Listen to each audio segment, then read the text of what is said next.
जय हिंद दोस्तों। केंद्रीय कर्मी पेंशनर और सैनिक खबरों में सबसे पहले बात करेंगे आर्मी सूबेदार की जीत। मिनिस्ट्री ऑफ डिफेंस ने जारी किया पीएसएल का लेटर। इस पर बड़ी अपडेट है। 65 साल की आयु के बाद एक्स सर्विसमैन को 8,000 नई दरों की मंजूरी मिली। इस पर बड़ी अपडेट है। और 8 पे कमीशन 1 जनवरी 2026 से 24 महीने का एरिया 34% की बढ़ोतरी होगी। इस पर बड़ी अपडेट है। यूपीएस जमा राशि का 80% निकाल सकेंगे और 20% पेंशन के तौर पर दी जाएगी। एक ऑफिस मेमोरेंडम जारी हुआ। इस पर बड़ी अपडेट है।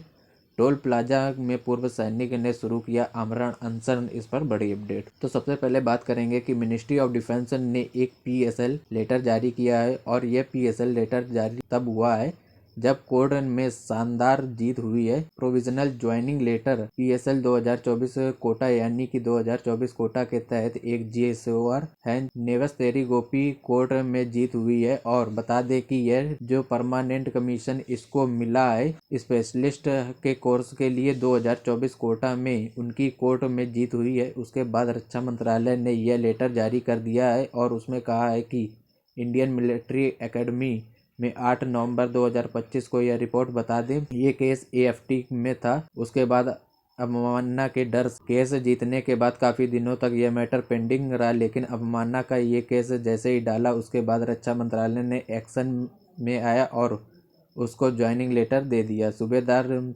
साहब की जीत काफ़ी मायने रखती है क्योंकि स्पेशलिस्ट में परमानेंट कमीशन के लिए उन्होंने ज्वाइनिंग लेटर भेज दिया है। दूसरी सबसे बड़ी अपडेट पूर्व सैनिक के लिए अच्छी खबर है कि पूर्व सैनिक की पूर्व उम्र 65 साल हो जाती है तो उसके बाद उनको 8,000 पेंशन के तौर पर दिया जाएगा। और यह कौन कौन सैनिकों को दिया जाएगा, तो ये जो पुनर्वास सैनिक हैं उनको दिया जाएगा।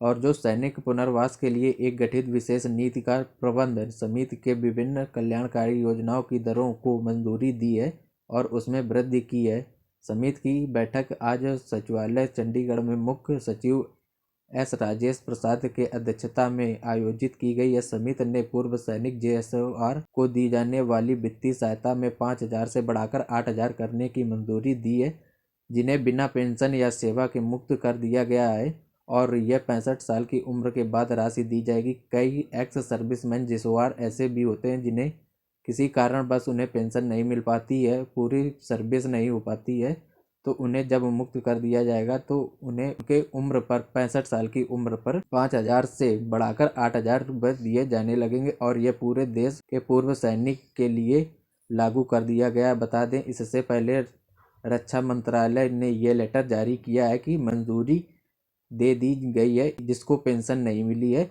उन पूर्व सैनिकों को ये राशि दी जाएगी। दूसरी सबसे बड़ी अपडेट 8वें वेतन आयोग के तहत एक बड़ी अपडेट आई है। 8वें वेतन आयोग में यदि 2026 के बजट 2028 में लागू हुआ तो उसे सरकारी कर्मचारी की यानी कितनी राशि मिलेगी, क्योंकि यह 2026 से प्रभावित है। 1 जनवरी 2026 और 2028 तक ये लागू होने की संभावना है। बता दें कि केंद्र सरकार 8वें वेतन आयोग टीओआर की मंजूरी दी है। उसके बाद कर्मचारी के पेंशन भोगियों के भत्ते और लाभों की समीक्षा की जाएगी उसमें इसे 18 महीने का समय दिया गया है। जो पे कमीशन बैठा है उसको 18 महीने का टाइम क्यों दिया गया है, 1 जनवरी 2026 से प्रभावित हो जाएगी, लेकिन जब यह 1 जनवरी 2026 को प्रभावित है तो 18 महीने का जो टाइम है यह 2027 तक हो रहा है। तो यह कैसे हो रहा है, तो यह 2027 में जब रिपोर्ट दी जाएगी तो उसके बाद सरकार ने 6-7 महीने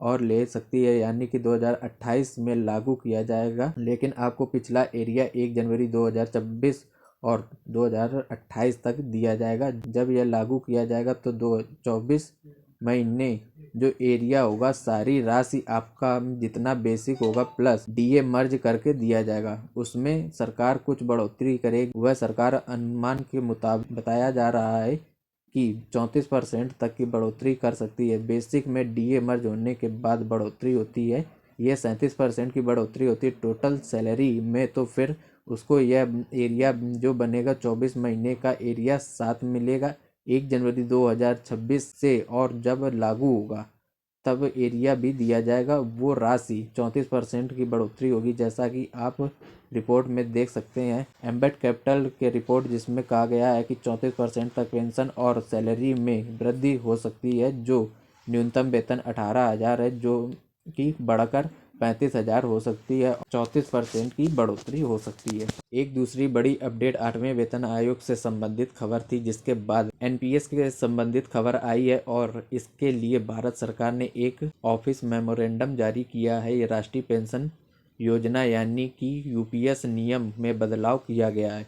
जो सदस्य हैं यूपीएस के तहत, एनपीएस के तहत जो राशि आप जमा करते हैं उसका 80% आप निकाल सकते हैं और 20% पेंशन के तौर पर दिया जाएगा।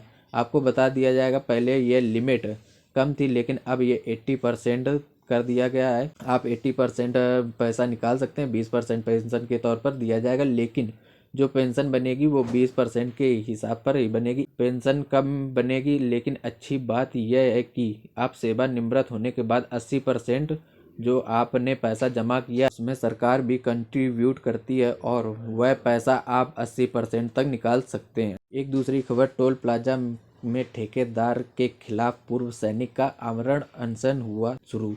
बता दें कि पूर्व सैनिक और कारगिल युद्ध में शामिल हुए प्रेमचंद्र पांडे ने एनएचआई के ठेकेदार पर 3 करोड़ की ठगी का आरोप लगाया है। रिटायर्ड फौजी प्रेमचंद पांडे का आरोप है कि उन्हें टोल प्लाजा पर पार्टनर बनाने के नाम पर धोखा दिया गया है। न्याय की मांग कर रहे उनका कहना है कि उनके साथ ठगी की गई है। उन्हें पहले पार्टनर बनाया गया, लेकिन उन्हें कई चीज़ों का विरोध किया तो उसके बाद उन्हें पार्टनर से हटा दिया गया और उनको जो पैसा भी वापस नहीं दिया गया। उसके बाद उन्होंने कई शिकायतें भी पुलिस में की, लेकिन इसके बाद आवरण पर बैठ गए और उनका कहना है कि हमारे पैसे वापस किए जाएं क्योंकि हमने पार्टनर बनाया था। उन्होंने शिकायत दर्ज की। Thank you everyone. जय हिंद।